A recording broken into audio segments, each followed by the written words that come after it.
À présent, mesdames et messieurs, nous allons écouter le message de monsieur le Premier ministre Ousmane Sonko, qui, comme d'habitude, va nous indiquer la voie à suivre pour un Sénégal prospère, tourné vers l'avenir, sous vos applaudissements.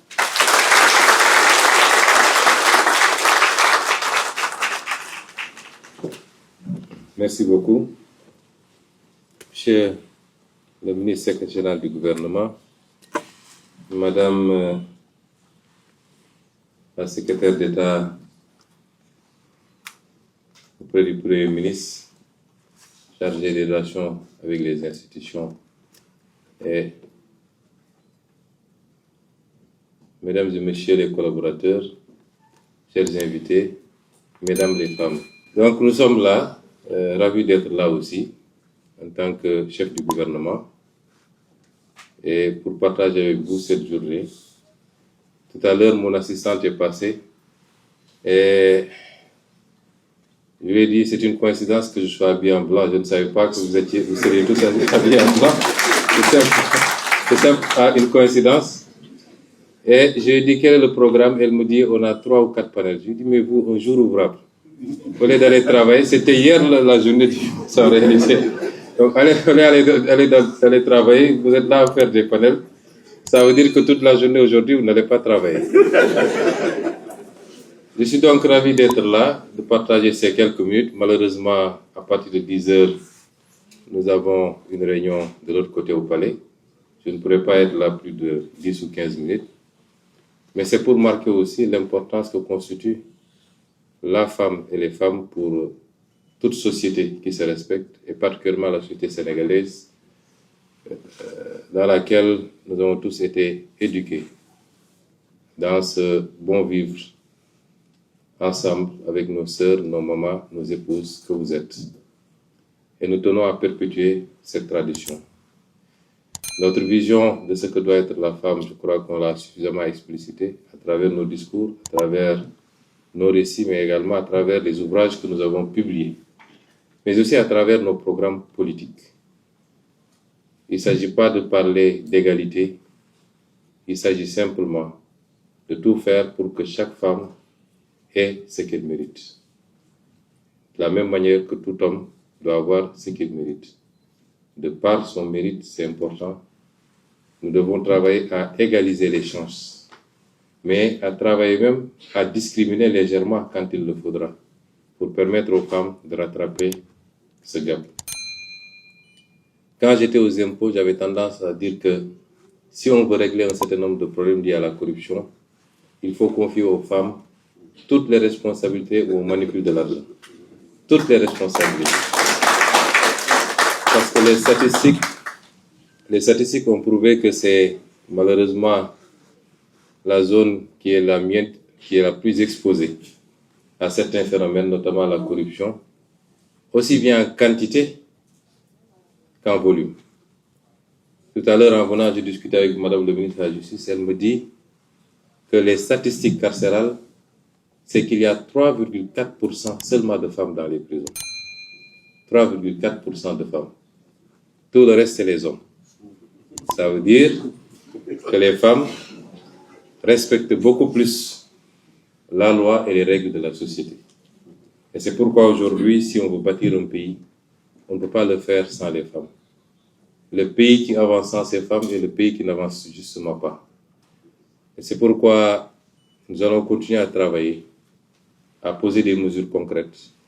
Je peux annoncer parmi ces mesures-là la réforme foncière, surtout en zone rurale, qui devra permettre aux femmes d'accéder à la terre, qu'elles sont les plus nombreuses à travailler d'ailleurs en zone rurale. Permettre aux femmes d'accéder beaucoup plus, et beaucoup plus généralement, aux responsabilités. Avant-hier, le mercredi passé, en Conseil des ministres, je faisais le tour de la table de réunion et je regardais les ministres et je décomptais. Bon, on a, je crois, 5 femmes, n'est-ce pas, Marie-Rose? 4 femmes. Et je décomptais. Je me disais, bizarrement, si on me disait en qui tu as confiance le plus dans cette salle-là, je dirais c'est les 4 femmes-là. Parce que je sais qu'elles trahiront pas. Parce que je sais qu'elles trahiront jamais. Elles sont fidèles et loyales dans les relations. Et c'est pourquoi aussi, même ici au sein de la primature, nous avons essayé d'impulser un certain nombre de choses pour les femmes, notamment la crèche. J'avais demandé à Mme Barel-Gueye, ma conseillère, de faire le travail. Elle l'a fait, le devis. On a identifié le local en bas qui devra abriter cette crèche, qui certainement dépassera le cas de la primature, peut-être tous les fonctionnaires de la zone. Parce qu'une femme qui a son enfant à côté travaille dans des conditions de sérénité, plutôt que de se dire qu'est-ce qui se passe à la maison. Pouvoir descendre peut-être chaque 2 heures de temps, chaque 3 heures de temps, à l'été, ça rassure et ça permet à cette femme d'être plus performante également. À côté d'ailleurs de l'infirmerie qu'on est en train de mettre en place et de la salle de sport que je vous invite à pratiquer.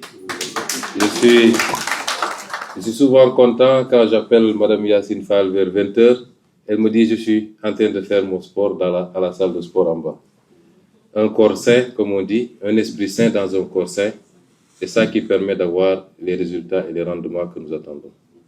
Je pourrais continuer à disserter sur nos ambitions pour les femmes. J'ai toujours eu cette ambition. J'avais consacré une partie de mon salaire de député aux femmes transformatrices de Casamance. Et nous vous souhaitons le meilleur. Que vous soyez à la pointe de ce travail de révolution et de développement de notre pays. Que vous soyez ces linguères qui ont été célébrées avant-hier justement dans le Wallo. Que vous soyez les Aline Sitoé, mais que vous ne soyez pas seulement des faire-valoir quand il le faut. Et c'est ce que nous souhaitons pour toutes les femmes. Je voudrais terminer mon propos par vous féliciter tous et vous remercier pour le travail que vous abattez. Je pense qu'on a dépassé maintenant l'ère où, dès que vous parliez d'une femme dans la fonction publique, on vous disait qu'elles sont là pour se maquiller. Aujourd'hui, parmi les plus performantes figurent les femmes. Et nous voyons le résultat de ce travail tous les jours. Donc, je vous félicite tous. Je fais une mention spéciale à mes assistantes, Mme Top et Mme Saré, et particulièrement Mme Saré, avec laquelle je suis depuis presque maintenant 22 ans, depuis les impôts. Une femme dévouée, loyale, compétente. Et je voudrais lui rendre hommage et à travers elle, vous rendre hommage à tous, à toutes, et vous souhaiter une très très bonne fête de 8 mars, que ce soit une fête qui ouvre les portes du progrès, du progrès pour les femmes, de toutes les femmes du Sénégal et toutes les femmes du monde, du rehaussement de votre place dans cette société, aussi bien dans les foyers que sur le champ du travail. Je vous remercie.